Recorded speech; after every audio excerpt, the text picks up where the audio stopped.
Calls are growing louder for a public inquiry into allegations of coerced sterilization of Indigenous women. There's a long and gruesome history of this practice in Canada, but a new class action lawsuit alleges it happened as recently as last year. The lawsuit involves over 80 women so far. This week, a prominent First Nations leader called the issue a crisis. Some of the accusations are nothing short of horrifying. A social worker came in and that's when she told me, we want you to have a tubal ligation, and I didn't want it, and I told her no, and then that's when she's like, well, we don't want you leaving this hospital until it's done. That's Brenda Pelche saying she was badgered by nurses to sign a consent form only moments after she gave birth. Others say they were lied to, told the sterilization process could be reversed.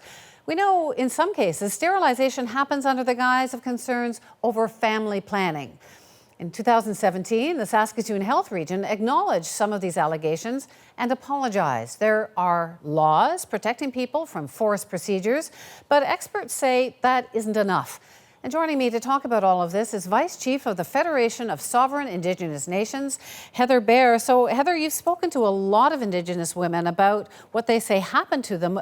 What do you want to see done? Well, first of all, I think we need to put an end to it. We need to compensate. We need to address and see what supports these women need. And of course, we need to look at making sure it doesn't happen again. And I'd like to see, the criminalization of this practice happen so that there is a stronger deterrent, because, the criminal code as is not working. So I think we need to revisit that, and I would like to, call on, our senators, for example, to, support a bill to amend the Criminal Code of Canada, to criminalize sterilization of Indigenous women and girls. Can you tell me about a case in particular that struck you?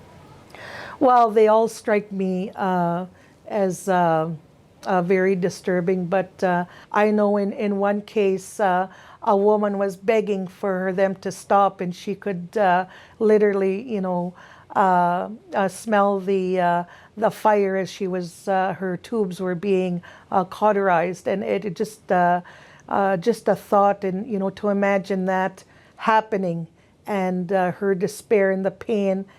Is it true that you've heard that some women have been told that they can't see their babies unless they sign that piece of paper? It's just dreadful and just heart-wrenching to hear, how nurses and professionals could be so uncompassionate and disrespectful of the desires and, when it comes to how our people are treated.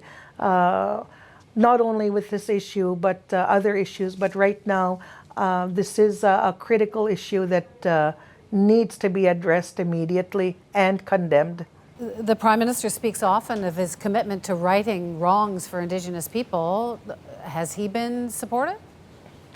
Well, I've heard it condemned, but like I say, for our Indigenous people, justice, she is not blind.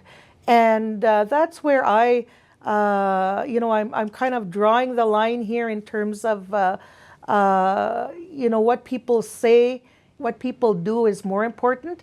And I think he has the power to make government accountable and the people accountable for this heinous, disturbing, repulsive crimes against our women.